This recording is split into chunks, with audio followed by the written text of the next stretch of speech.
1943년 6월 30일 미군을 중심으로 한 연합군은 솔로몬의 지역에서 총반격을 개시했습니다. 그렇지만 남태평양에서 연합군의 공세는 43년 6월이 처음이 아니라 1942년 여름부터 치러진 과달카날 전역을 첫 번째 반격 작전으로 봅니다. 1943년 6월의 카트윌 작전은 최종적으로 일본군 본거지 라바우를 목표로 하는 대작전입니다. 연합군은 일단 솔로몬 제도 중부의 뉴조지아 섬을 점령하기 위한 작전을 펼치고 있는데 연합군이 초반 2-3일 사이에 뉴조지아 섬 여러 군데 상륙해서 교두보를 마련하는 데 성공했고 이제 뉴조지아 섬 일본군 최대 근거지인 문다 지역에 대한 공세를 취하기 위해 가까운 곳에 병력을 상륙시키고 최종 공격을 준비하게 됩니다. 일본군도 후방의 지원 병력을 상륙시키려고 했으나 7월 4일에 첫 번째 수송은 실패로 돌아갑니다. 일본군은 다음날 다시 수송을 시도하게 됩니다. 당시 문다 지역의 일본군 남동지대 지대장 사사키 미노루 소장은 랜도바에서 계속 미군의 포격을 받으면 문다 전투가 불리해지기 때문에 랜도바 탈환을 제안했으나 병력을 수송할 해군 측의 비협조로 이 작전은 실행되지 못하고 후방 상륙에 만족해야 했습니다. 그리고 1943년 7월 5일이 밝았습니다.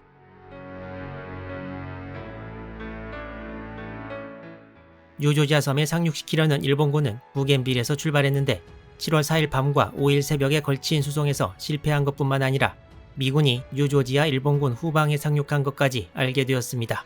일본은 원래 실패한 1차에 1300명, 그리고 다음날 밤 2차에 1300명을 수송할 계획이었으나 7월 5일 밤과 6일 새벽에 가능한 구축함을 전부 동원해서 육군 병력을 한 번에 수송하기로 합니다. 이 수송선단에는 전날 작전에 참가했던 구축함 니즈키, 사츠키, 나가츠키가 다시 참가했고 2차 수송에 참가하기로 했던 구축함 모치즈키와 미카즈키, 아마기리와 하츠유키, 그리고 추가로 구축함 스즈카제, 타니카제, 하마카제도 참가하게 되었습니다. 원래 구축함을 1차 수송에 4척, 2차 수송에 4척을 동원하기로 했던 일본군은 2차 수송에 명운을 걸고 구축함 10척을 동원해 육군 2400명을 상륙시킬 채비를 하게 됩니다. 상륙부대와 함께 같이 가는 보급물자는 약 180톤 분량이었습니다. 이 수송부대의 지휘관은 제3수레전대 사령관 아키야마 테루오 소장이 맡게 되었는데 25일 뒤에 기스카섬 철수를 성공시킨 기무라 마사토미와 해군병학교 41기 동기였습니다. 이 함대의 기함은 바로 지난밤 미 구축함 스트롱을 어뢰로 격침시키는 데 큰 공헌을 한 구축함 니이즈키가 맡게 되었습니다. 일본군이 상륙할 빌라 지역은 좁아서 구축함 10척이 한꺼번에 양육 작업을 할 수 없었는데 일본군은 수송부대를 2개로 나눠서 1차의 구축함 3척이 양육을 마치면 블랙킷 해협이라고 불리는 좁은 해협을 통과해 먼저 빠져나가고 구축함 4척의 2차 수송대가 이어서 양육 작업을 진행하도록 했습니다. 2차 수송대는 쿨라만 지역을 통해 퇴각하고 기함 니즈키와 나머지 2척은 경계를 맡았습니다. 일본군은 작전 준비를 서둘러 마치고 7월 5일 밤에 함대를 동원해 양육을 시도할 계획이었습니다. 그런데 이 지역의 해역은 지난밤의 전투 이외에도 약 4개월 전에 한 번의 혈전이 더 있었습니다. 콜롬방가라 섬 인근 지역을 좀 더 확대해보면 남쪽의 블랙킷 해협과 동쪽의 쿨라만 해역이 보입니다. 지금 표시된 지역이 콜롬방가라 일본군 근거지인 빌라인데 일본군은 문다 지역 이외에도 이곳 빌라에 활주로를 건설해 놓고 있었고 빌라 기지와 활주로에 구축함을 이용해 보급을 꾸준히 추진하고 있었습니다. 1943년 3월 6일 오전 1시가 다 된 시각 일본 구축함 무라사메와 미네구모가 빌라 기지로 가는 보급 물자를 싣고 오고 있었는데 이곳 일본군 기지를 포격하러 가던 미군 경순양함 3척과 구축함 3척의 레이더에 포착되었고 선제 함포 사격과 어뢰 공격을 받아 일본 구축함 2척이 전부 침몰하고 말았습니다. 미 구축함의 어뢰가 둘 중 최소 한 척에 명중한 것으로 보이며 미 함대는 완전한 기습에 성공해서 일본 구축함들은 공습인지 함포 사격인지 헷갈릴 정도였습니다. 이 해전으로 미네구모 함장을 포함해 313명의 일본군이 전사했습니다. 야전에 강한 일본 해군 구축함이 미군 레이더에 걸려 그야말로 순식간에 당하는 바람에 일본 해군에 큰 충격을 주었지만 지난 영상에 나온 대로 4개월이 지난 7월 4일 밤에 같은 해역에서 일본 구축함이 야간 원거리 어뢰 공격을 성공시켜 미국 구축함을 격침시키기도 해서 일본과의 해전을 앞으로 자기 맘대로 쉽게 가져갈 수만은 없다는 교훈을 미군에 주었습니다. 이 전투를 미국 측에서는 블랙킷 해협 해전이라고 부르는데 사실 전투 자체는 블랙킷 해협이 아니라 쿨라만에서 벌어졌습니다. 7월 6일 새벽에 벌어지는 해전을 미국에서 쿨라만 해전이라고 칭하는데 아마도 3월 6일 새벽의 해전과 구분하기 위함이 아닌가 생각됩니다. 일본에서는 블랙깃 해협 해전을 콜롬방가라 섬의 지명을 따서 빌라 스탠모어 야전이라고 부르고 있습니다. 이때 블랙깃 해협 해전을 승리로 이끈 미군 지휘관은 에런 메릴 제독이었고, 메릴 제독의 함대는 4개월 뒤 가트윌 작전이 시작된 이후에도 이 지역에서 임무를 수행했습니다.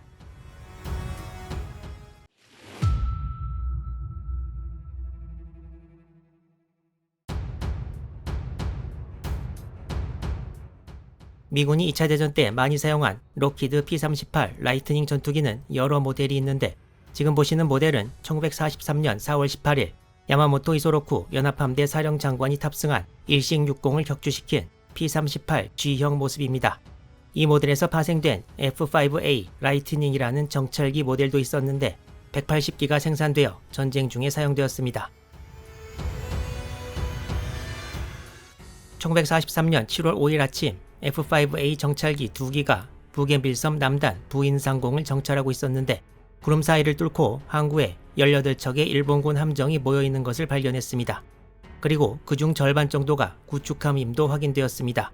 일본군이 과연 모아놓은 구축함으로 무엇을 할 것인지 다른 사람에게는 몰라도 홀지 제독에게 일본군의 의도는 명확했습니다.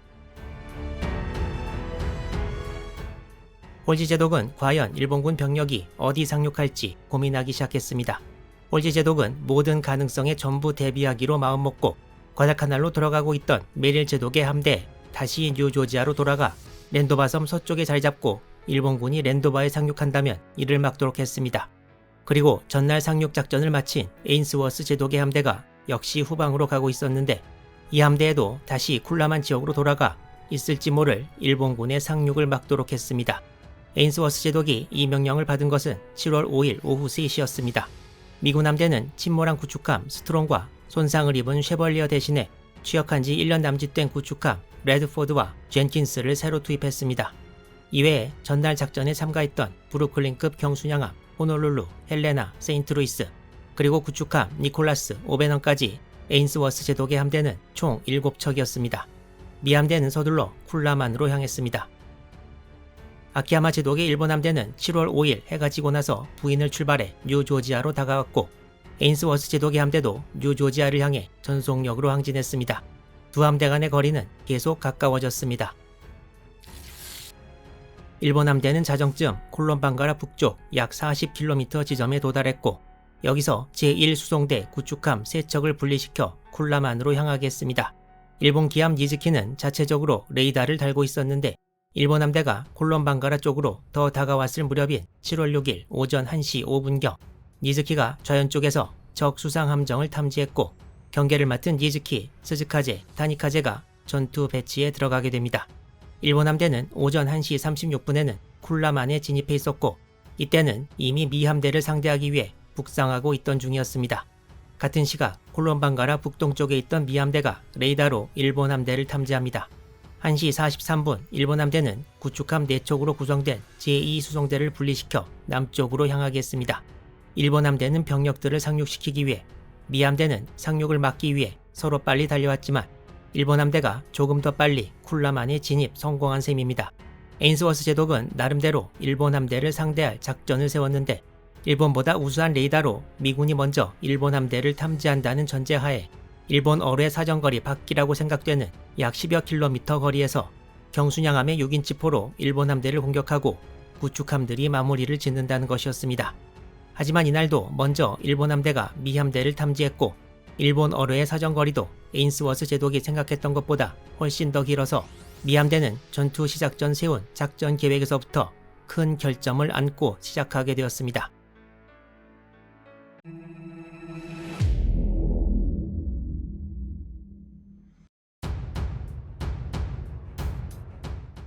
오전 1시 48분 북쪽으로 향하던 일본 함대가 미 순양함 3척, 구축함 2척을 확실히 발견했습니다.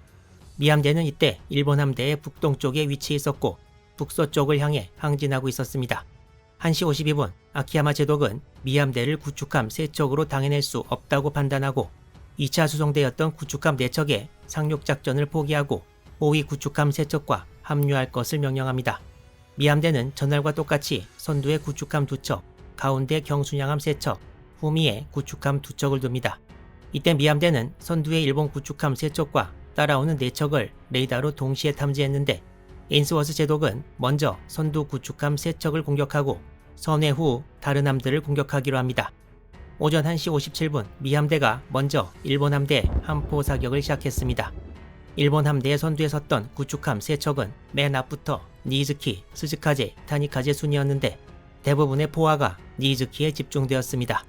이 사진은 당시 미 구축함 니콜라스에서 일본 함대를 향해 함포 사격을 하는 모습입니다. 니이즈키는 미 함대로부터 집중 사격을 받고 바로 큰 피해를 입었습니다.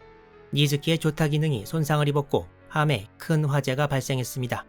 또한 함교의 명중탄을 맞아 지휘부가 전멸해서 제대로 반격을 할 수도 없었습니다. 니이즈키는 초탄을 맞은 15분 후 표류하기 시작했고 약 1시간 뒤 침몰했습니다. 아키야마 제독을 포함한 제3수레전대 사령부와 니이즈키의 함장 등 290명이 전사했습니다. 하지만 여기서 미 함대에 문제가 하나 있었습니다. 미 함대는 레이더로 유도되는 함포 사격을 일본 함대를 향해 실시했는데 가장 가까이 있어서 레이더에 가장 크게 포착된 니이즈키가 집중 공격을 받았지만 다른 일본 구축함들은 크게 피해를 입지 않았다는 것이었습니다. 미 함대가 보기에 선두 일본 구축함 3척은 전부 전멸한 것으로 보였고 이제 밑에서 올라오는 다른 일본 구축함들을 상대하려고 했습니다. 하지만 니즈키 뒤에서 따라오던 스즈카제와 타니카제는 별다른 피해를 입지 않았고 선두 구축함 3척이 북서쪽으로 방향을 틀면서 미 함대와 가까워졌습니다.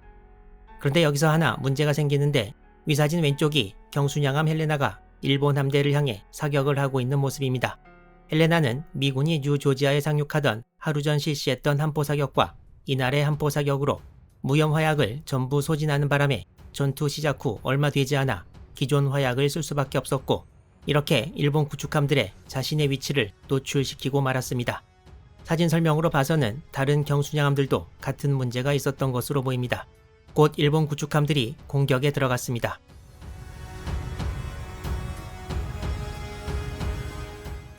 스즈카제와 타니카제는 미 함대의 사격이 시작된 직후 응사했으나 큰 효과는 없었고 어두운 해상에서 밝게 노출된 미 함대를 향해 어뢰를 발사한 것이 헬레나의 명중하고 맙니다. 이때가 미 함대가 180도 선회를 막 시작한 오전 2시 3분경이었습니다. 일본 구축함들은 총 8발의 어뢰를 쏘았고 이 중 3발이 헬레나의 좌연 쪽에 명중했습니다. 3발의 어뢰는 헬레나에 엄청난 피해를 입혔고 찰스 세실 헬레나 함장은 3번째 어뢰가 명중한 지 2분 만에 퇴함 명령을 내렸습니다. 결론부터 말씀드리면 1시간 후 헬레나는 침몰하고 맙니다. 과달카날 전역 등 남태평양에서 활약했던 헬레나는 이렇게 최후를 맞이했습니다. 일본은 구축함 니이즈키가 침몰했고 미국은 경순양함 헬레나가 당해서 스코어가 현재 1대1인데요. 미국과 일본의 다른 함들은 과연 어떻게 싸울지 콜라만 해전의 나머지 진행 상황 그리고 다른 이야기들까지 다음 영상에서 계속하겠습니다.